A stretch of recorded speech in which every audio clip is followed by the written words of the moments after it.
Hi, my name is Chanda Gibbons, and I'm going to be doing what we call Smart Connections. Smart Connections are going to be some fun activities that you can do at home with your kiddos, something similar to what we do in the classrooms.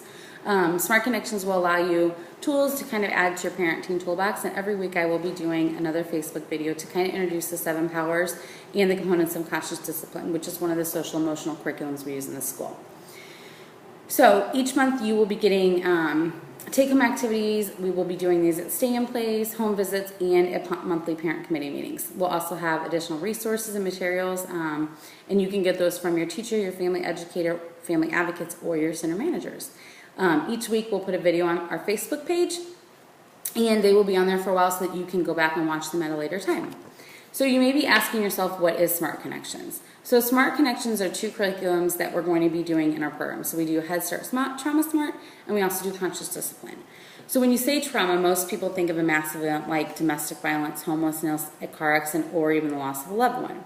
But trauma can really look like anything. It could be moving to a new home, it could be a breakup, it could be moving to a new classroom at school. And so trauma is really an emotional response to any kind of event, and each person responds to every event differently.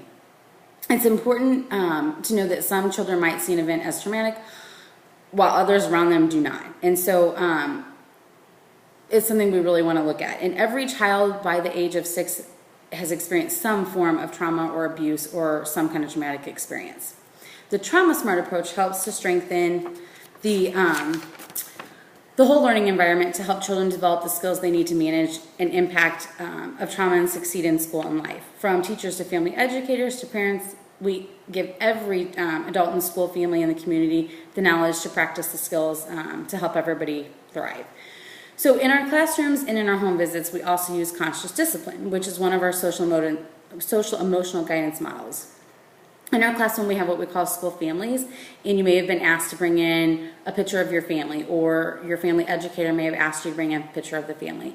So those are important because that is our group. So it's really important to have a school family, and everybody in that school family has a job and they have expectations. And we really build on those skills and help contribute to the classroom. We practice self-control, self-regulation, breathing techniques, and things like that, such as being a star. So you might see them saying, I need to stop and relax, and I need to breathe. And so it gives us some time to really compose ourselves and self-regulate. In our school family, mistakes are seen as learning opportunities, and so we want to help children reflect on their choices and how to learn to make changes. So we want to also teach children to make choices because they understand the consequences of their actions rather than just because we want a prize or a reward. We work really hard to teach the children how to manage those emotions and to self-regulate themselves and using their words to solve conflicts that may happen or arise in the home or at school. And when children regulate themselves, they're able to express their feelings and their emotions a lot better. And it helps us kind of get out of those power struggles. So throughout each month, we will be focusing on a variety of different self-regulation techniques for not only the kiddos, but us as caregivers as well.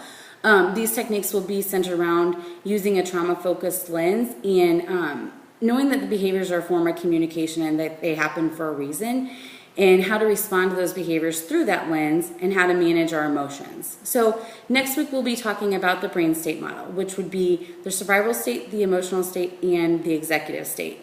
And each one of those states allows our bodies to react in a different way. And once we understand a little bit more how those are, then we can understand why our actions are the way they are. So join me next week for information about this brain state model. If you have any questions, you can contact your family educator, your family advocate, a center manager, or a teacher. Thanks, and see you next time.